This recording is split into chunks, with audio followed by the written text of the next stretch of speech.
Gabriela, thank you for joining me today for this amazing, Chai with Chaitanya session. I'm very happy to be in conversation with you. I absolutely adored your book, Like a Love Song. It touched my heart, and I heard it on audio. And it was such a cute, adorable read, and I just breezed through it. So going ahead, I would first want you to, tell us a little about yourself because most of my following and followers are Indians, and we would love to know more about you, and then, of course, a little bit about your book. Thank you. First of all, thank you so much for having me. I'm very happy to be here talking a little bit about my book, Like a Right. Love Song. I'm very happy that you listened to it on audio because I love the narrator as well.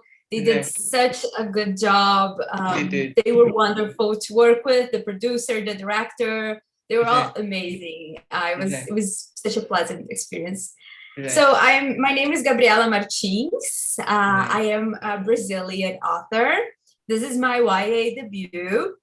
I am a linguist and I was an English teacher for about 10 years. And now I'm a full-time writer, which is amazing and a dream come true. Little bit of introduction without giving us any spoilers for your book. Of course. So my book is about how this girl, Natalie, she's an international pop star. She's Brazilian, but she has world level fame.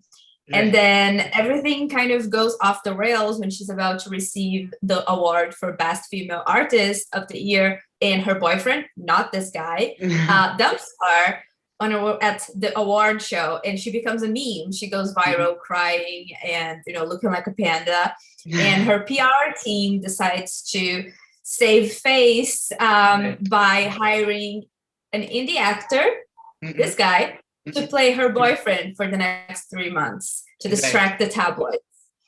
And that's where things start off. Loved how you kind of included all the elements. It has fake dating, it has pop star, it has a lot of PR, interesting PR exercises, and just a lot of romance. So I wanted to know when exactly did the idea come to you, and what was the message that you were trying to put across to your readers?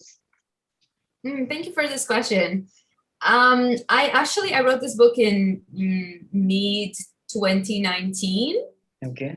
As is this noise okay? Yeah, perfect.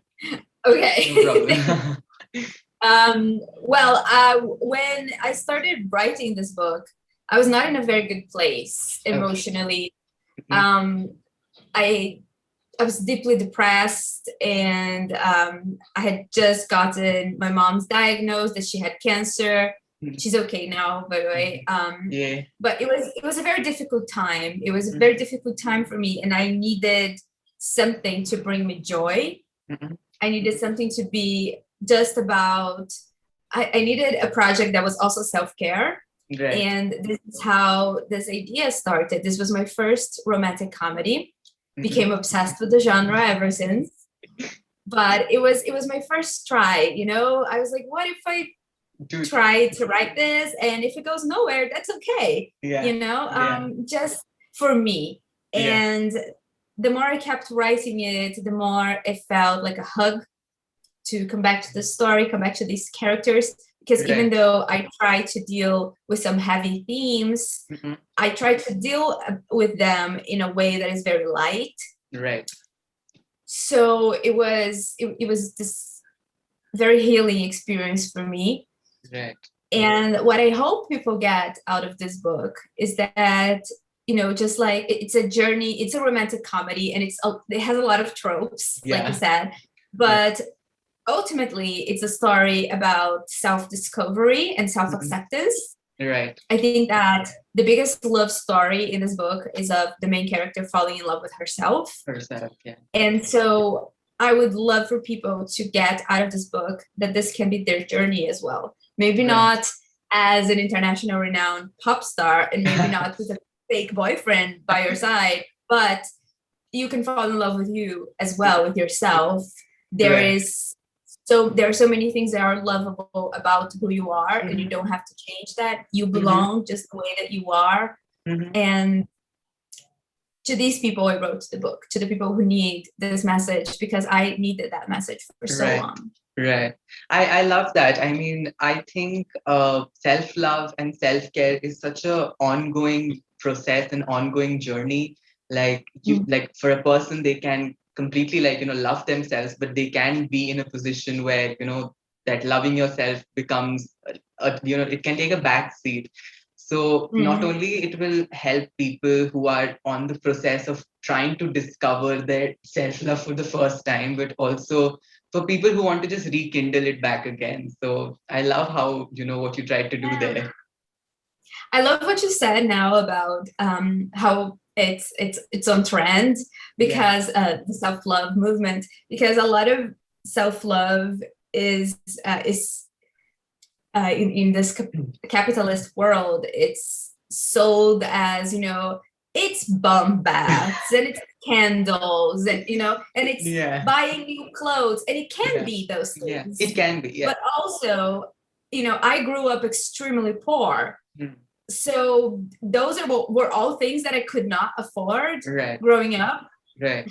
So I hope that, like, those things are nice, but they are not what's going to do all the heavy work. You need to do heavy work. Yeah.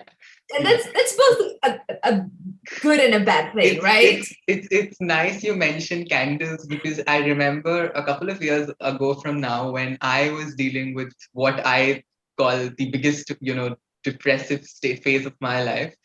So I was looking through the internet and, self-care tips and tricks, and they had, these suggestions where they said, light up your room with a beautiful smelling candle, or, burn some aroma and whatnot.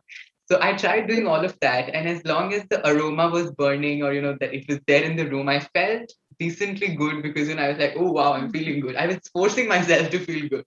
But the moment, the aroma went and the candle was, done burning, everything just came again to bite back in my ass. So as you said, it's not, those things just don't make up. Of course, they can aid in the journey, but they're rarely the solution to self-care and self-love.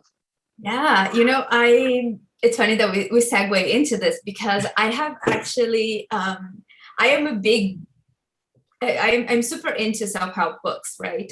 Although I am one of those people that I read self books for people who hate self books. This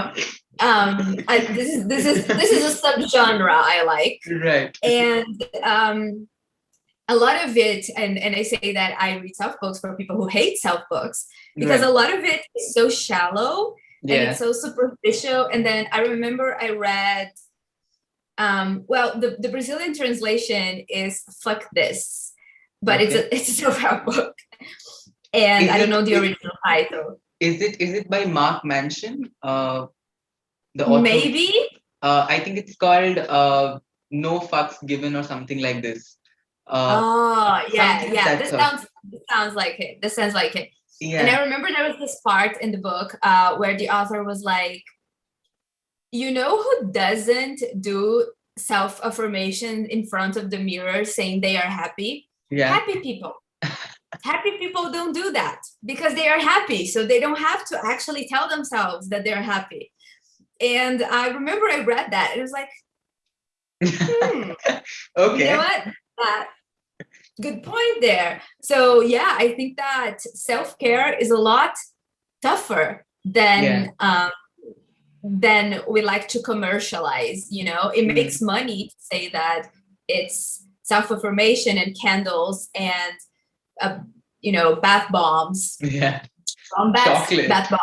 Chocolate. Yeah, chocolate. Yeah, exactly. Exactly. All of these things that I have even heard. I've even heard.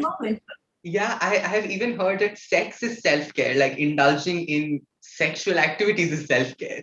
Sex is good, but is it gonna help with my sense of self-worth? No, it's fleeting. Everything that is fleeting can't make a lasting. I believe in this, right? I believe that self-care and self-love are difficult.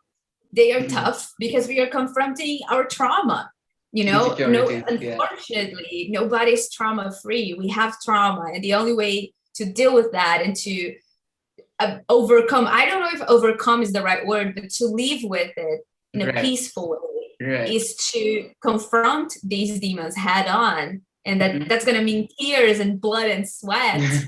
Taking you to a lighter note, representation. And I'll have to look into my notes here because there are so many different kinds of characters. We had Brazilian MC, of course. We had Jewish bisexual love interest, a lesbian Pakistani American side character, bisexual Brazilian American side character, a black side character, a Brazilian, and so on and so forth. So I wanted to know that your book is so filled with representation, and in a time when people want representation, but also that people are scared to do a lot of representation because if anything goes wrong, there's like a plethora of people on the internet who want to cancel the authors or the book out. So in that respect, how was your experience of writing these different kinds of Brazilian, of course, you are it becomes an own voice, but for my matter, a black character or a Pakistani American character. So how was that process like? I think it's important to write in a way that reflects your life. Right. So I was writing, about in a way about people that are around me because my dad, he's Jewish. I'm not Jewish, but he is. Yeah. So he's obviously someone I've lived with for quite some time. Yeah. I have one of my best friends, childhood best friends, is Pakistani from Sindh. So okay. I also wanted to. Oh, that's very close to India. Yeah. Yeah. And it's a community in Pakistan. I haven't been to Pakistan yet, but according to my friend, it's a community in Pakistan that is majorly Hindu, which is like different from the majority of Pakistan that is Muslim. So I wanted to reflect that I don't think that it would be my lane to make, for example, Padma, that's my Pakistani American character, it wouldn't be my lane to make her the main character and talk about her experience being a Hindu Pakistani. Right. I'm not. So it would be, I think it would be stealing the chance story from somebody who can actually tell the story in a way that portrays it correctly and accurately. Yeah. But I felt that having lived with someone from those who identifies in those ways for most of my life, I felt a little bit better about writing a character that reflected those marginalizations. And then, of course, I do think that sensitivity readers are extremely important for, every level of the book. I think that it's extremely important to listen to people. And, if anyone still feels that the way that like you said, Brazilian is on Voices. I am Brazilian. Yeah. I am a queer Brazilian creator. And I have had people that have come to me and criticized the Brazilian aspects of my book. So, it's fine.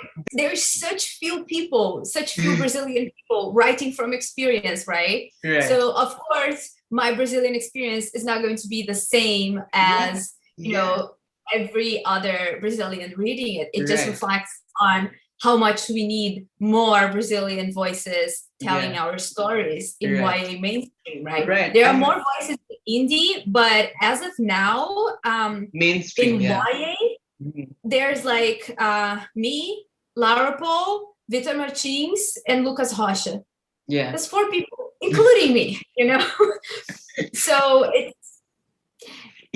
lacks diversity. Now that you mention it, I think this is probably one of my first Brazilian read. Male bisexuality in pure fiction is so rare.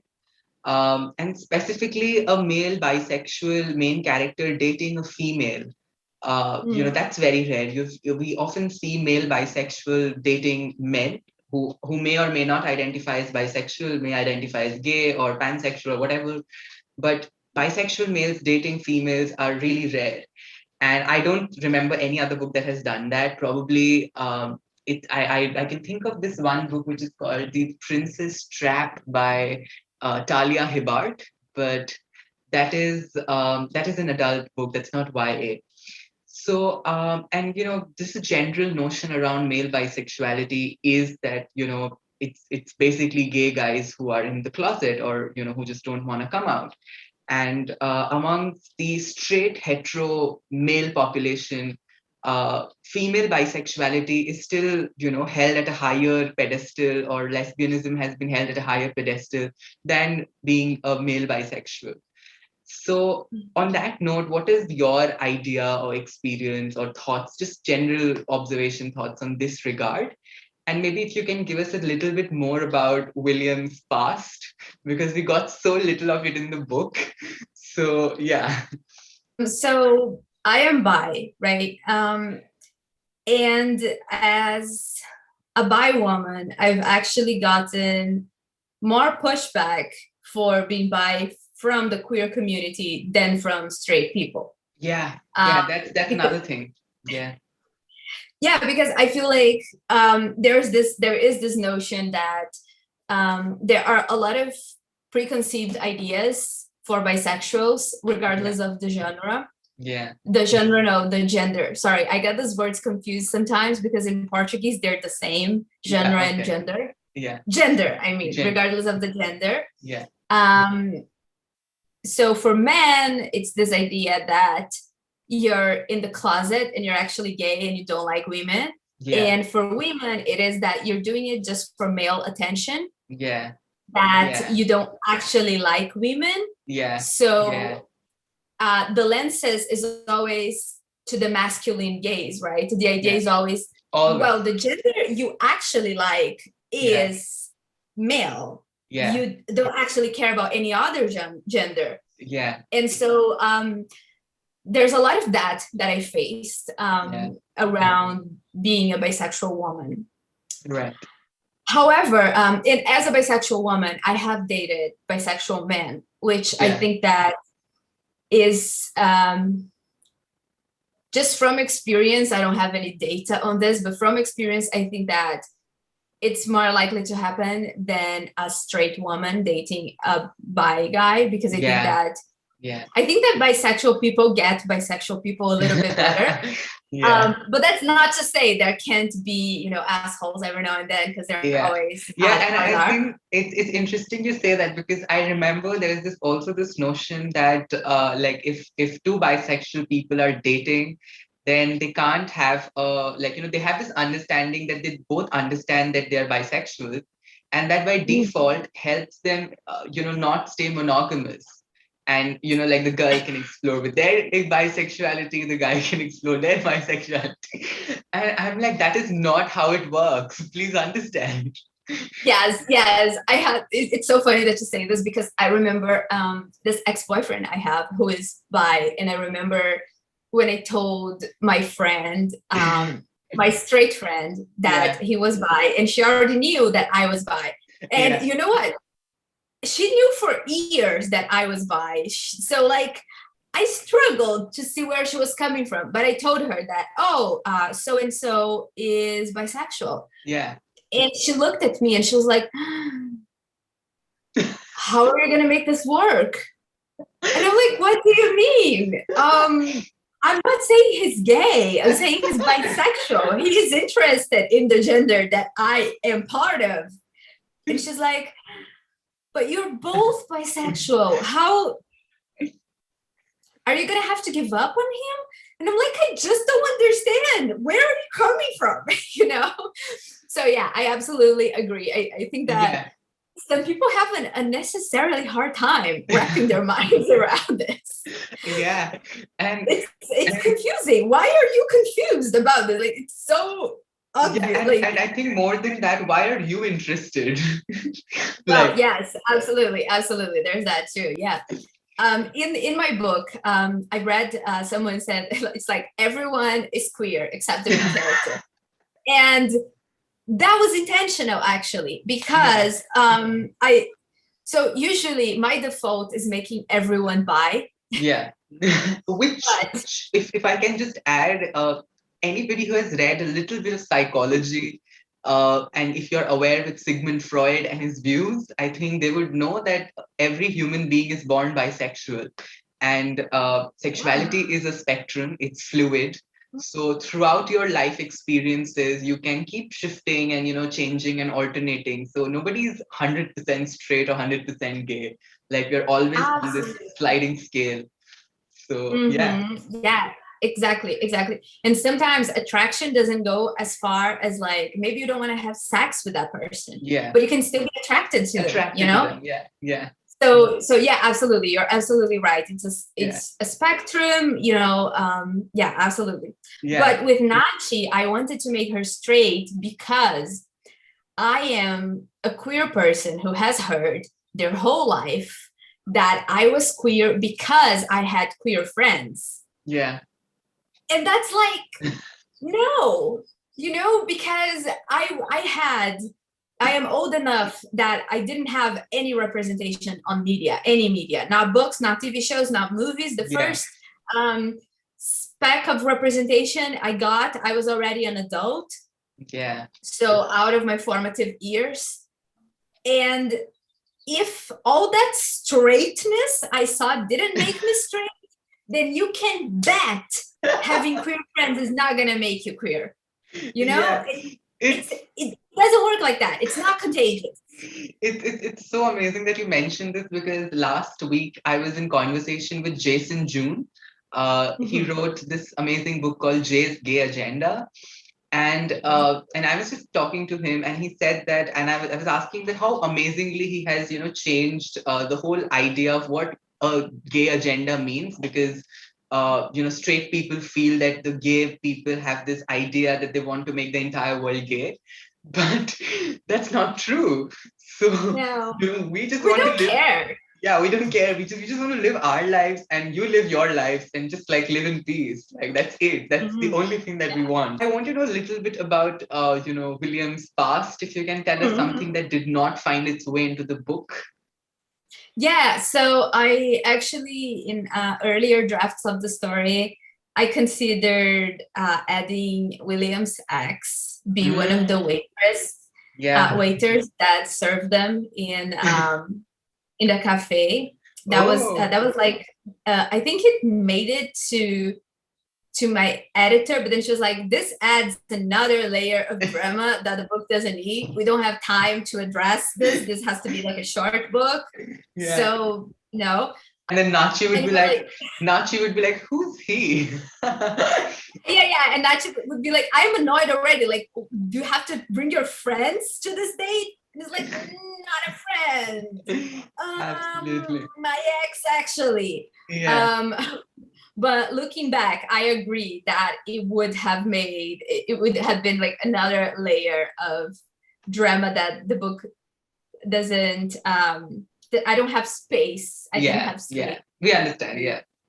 to add an ex-boyfriend to the Right. mix. Right. But this is definitely something I have toyed with the idea, you know, like I think that not every writer, but a lot of writers would like to write sequels or Yeah. follow-ups to I their was I was books. about to come to that. Yeah. Yeah, I would love to write a story in which maybe, you know, Nachi goes to England to meet his family, and then there's an ex-boyfriend there and she's jealous, and he's like, you have nothing to be jealous of, like you're my girlfriend, we've been dating for over a year. And she's like, well, but he grew up with you, so That would be amazing. I think that would be I a would great book. love to write that, especially Yeah. because she's so prone to Yeah. drama, and I love that about her. So I feel Yeah. like she would make a very interesting jealous Yeah. character. Yeah. My book too exists in the same world, but it's with other characters.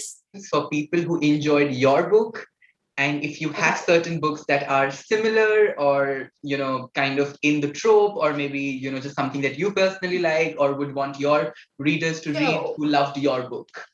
I am reading right now. I am finishing Excuse Me While I Ugly Ah, Cry. This is I the arc, yeah, but yeah, it's the cover is beautiful. Beautiful. Yeah. This book. Yeah. This book, you were saying you were checking to see if you had it around. No, so I also run a book club in India, which has like 15 members in it, Indian members. Picked "Excuse Me While I Ugly Cry" as our July book of the month, and and we all were in discussion with Zoya Goffney last month.